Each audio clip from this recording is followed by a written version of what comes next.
16 से 26 में बैठे हुए हैं। 10 साल में हमने कितने घुसपैठिए निकाले? 12 साल में फेंसिंग कर पाए आप 409 किलोमीटर की? नहीं, बाकी जगह भी किया। 12 साल में क्या कर रहे थे आप? देखो, बगैर स्टेट के कॉर्पोरेशन के हम कैसे कर पाएंगे? इसके लिए जिम्मेदार कौन है कि बिहार में सीमांचल में घुसपैठिए भरे हुए हैं? कोई सरकार इसके लिए जिम्मेवार नहीं है। तो ममता बनर्जी कैसे जिम्मेदार हो गई फिर? इतना सरकार के खिलाफ बिना एनआरसी के डॉक्टर मनमोहन सिंह ने 88,000 घुसपैठिए बाहर निकाल दिए थे 10 साल में। योगी आदित्यनाथ अब कह रहे हैं कि हम डिटेंशन सेंटर बनाएंगे, घुसपैठियों को खदेड़ेंगे। 9 साल से योगी आदित्यनाथ क्या कर रहे थे? दोस्तों, देश की बेबाक पत्रकार गरिमा सिंह ने एसआईआर के मुद्दे पर अपने शो में ऐसा सवाल उठाया कि बीजेपी प्रवक्ताओं के पास जवाब नहीं बचा, और ये मैं आपको आगे दिखाऊंगा। लेकिन उससे पहले जरा ठहरिए और पूरा सच समझिए, क्योंकि असली सवाल ममता बनर्जी नहीं है। असली सवाल 12 साल से सत्ता में बैठी मोदी सरकार है। 12 साल हो गए हैं बीजेपी को देश चलाते हुए। गृह मंत्री अमित शाह खुद कहते हैं कि देश की सुरक्षा उनकी जिम्मेदारी है, बॉर्डर पर जिम्मेदारी है, घुसपैठ रोकना उनकी जिम्मेदारी है। फिर भी हर चुनाव आते ही सारी नाकामी का ठीकरा ममता बनर्जी के सर फोड़ दिया जाता है, जैसे सारे घुसपैठिए वही पकड़कर ला रही हो, जैसे बीएसएफ केंद्र के अधीन नहीं है, जैसे बॉर्डर पर फेंसिंग केंद्र सरकार नहीं करती, जैसे इंटेलिजेंस ब्यूरो के केंद्र के अधीन नहीं है। सवाल सीधा है, अगर बंगाल छोड़ दे तो लगभग हर बॉर्डर स्टेट में बीजेपी की सरकार है, फिर घुसपैठ हो कैसे रही है?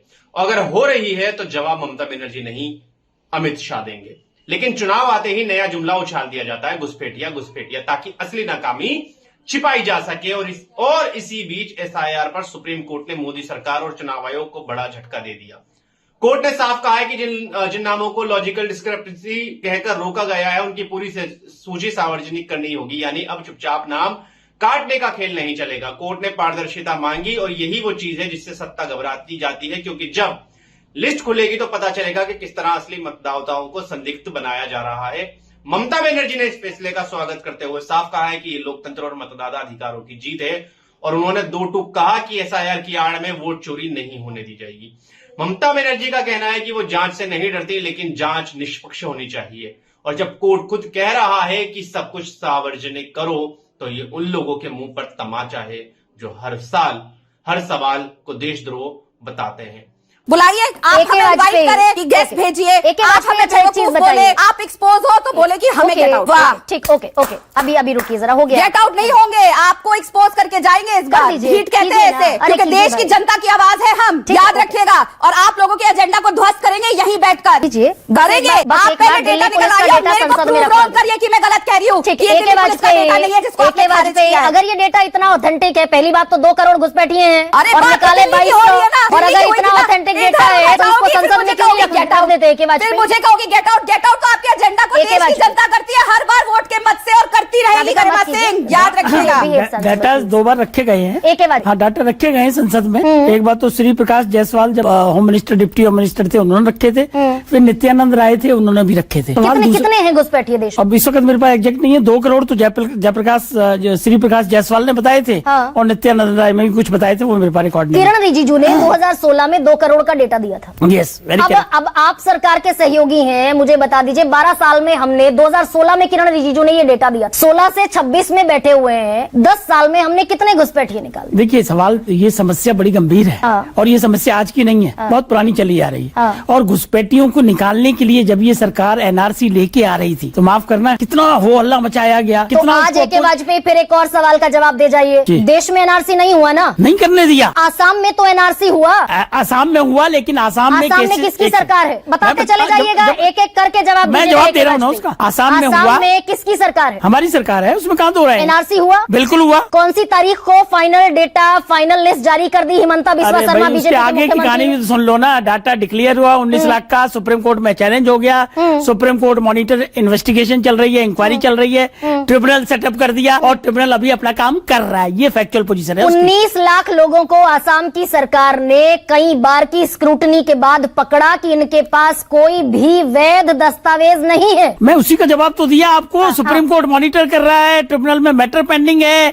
अभी नहीं जा सकते, सुप्रीम कोर्ट ने बकायदा स्टे भी दिया उसमें। अरे भाई SIR आप ये कह रहे हैं आसाम में एनआरसी का पूरा process that is under challenge, जो आपके मुख्यमंत्री ने कराया, मैं कह रहा हूँ वो आप अंडर कह रहे चैलेंज हैं वो है। सारा डेटा फर्जी है। हम ये कह रहे हैं वो अंडर चैलेंज है, सुप्रीम कोर्ट मॉनिटर कर रहा है, तीसरी बार ये बात कह रहा हूँ मैं। अच्छा, आप सवाल ये नहीं है, सवाल ये समझिए कि SIR से घुसपैठिए नहीं निकल पाएंगे, ये बार बार हमने भी कहा तो है। आज AK वाजपेयी ये मानकर जाइए कि ज्ञानेश कुमार ने, हमारे इलेक्शन कमिश्नर ने प्रेस कॉन्फ्रेंस में ऑन रिकॉर्ड ये बात कही कि बिहार में घुसपैठियों को निकालने के लिए शुरू हुआ SIR। ये कब का है? ऐसा ज्ञानेश कुमार ने ऑन रिकॉर्ड कहा। SIR is a different footing. अच्छा। वो इलेक्शन कमीशन की पावर है, कॉन्स्टिट्यूशनल मैंडेट है, वो कुछ और है। हाँ। एक्चुअल घुसपैठियों को आइडेंटिफाई करने के लिए NRC होता है, और NRC ये सरकार लेके आ रही थी, लेकिन इतना विपक्ष वाले लोगों ने शोर शराबा बनाया, इतना सरकार के खिलाफ बिना NRC के डॉक्टर मनमोहन सिंह ने 88,000 घुसपैठिए बाहर निकाल दिए थे 10 साल में। कौन मना कर रहा है उसमें?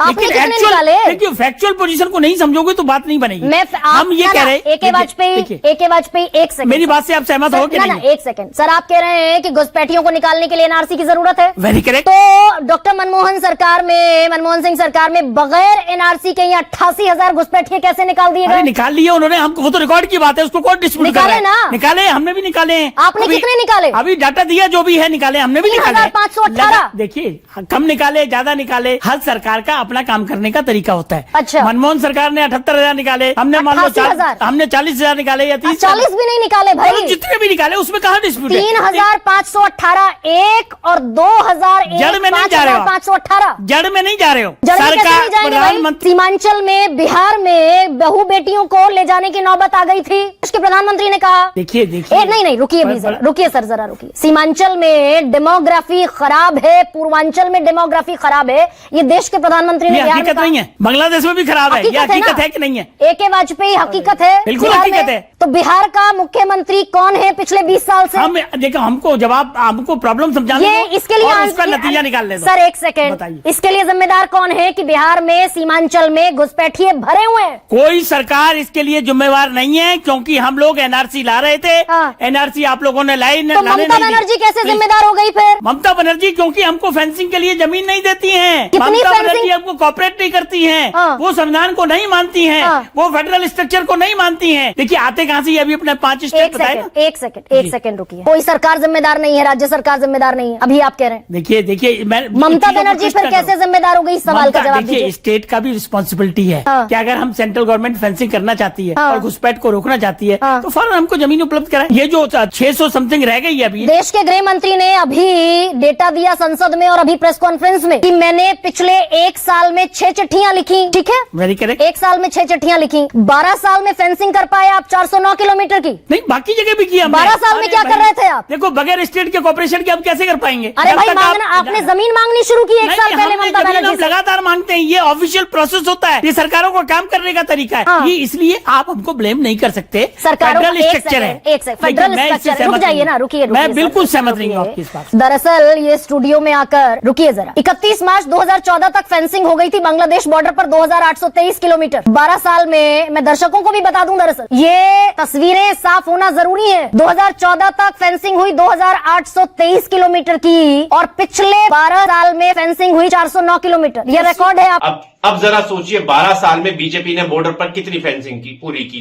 कितने घुसपैठियों को कानूनी प्रक्रिया के तहत वापस भेजा, संसद में इसके आंकड़े क्यों नहीं रखे जाते, और जो लोग डंकी मारकर विदेश जा रहे हैं उनके लिए रोजगार क्यों नहीं पैदा किया गया, ताकि लोग जान जोखिम में डालकर देश छोड़ने को मजबूर ना हो। इन सवालों का जवाब देने के बजाय हर बार ममता बनर्जी को विलन बना दिया जाता है, क्योंकि सच ये है कि बीजेपी के पास ना समाधान है, ना जवाब, सिर्फ शोर है, सिर्फ नफरत है और सिर्फ चुनावी ध्रुवीकरण है। और इसी पाखंड को गरिमा सिंह ने अपने शो में आईना दिखाया है। वो बहस भी आपको दिखाते हैं। तो 8 साल से 9 साल से यूपी में बीजेपी की सरकार सो रही थी। फिर तो यूपी में सरकार क्या करेगी? भाई, योगी आदित्यनाथ अब कह रहे हैं कि हम डिटेंशन सेंटर बनाएंगे, घुसपैठियों को खदेड़ेंगे। 9 साल से योगी आदित्यनाथ क्या कर रहे थे? तो एक 56 इंच के सीने की सरकार, आप 3 तलाक खत्म कर देंगे, आप CAA ले आएंगे, आप राम मंदिर बनवा देंगे, आप 370 कश्मीर से खत्म कर देंगे। 56 इंच की सीने की ये भी सरकार कर देंगे। विपक्षियों के सामने डरी हुई है। मोदी की सरकार है, मोदी सरकार ये भी कर देगी। और दोस्तों अब एक और खबर पर जरा ध्यान दीजिए, क्योंकि ये साफ दिखाती है कि एसआईआर प्रक्रिया सिर्फ आम मतदाताओं को परेशान नहीं कर रही, बल्कि ये देश के प्रतिष्ठित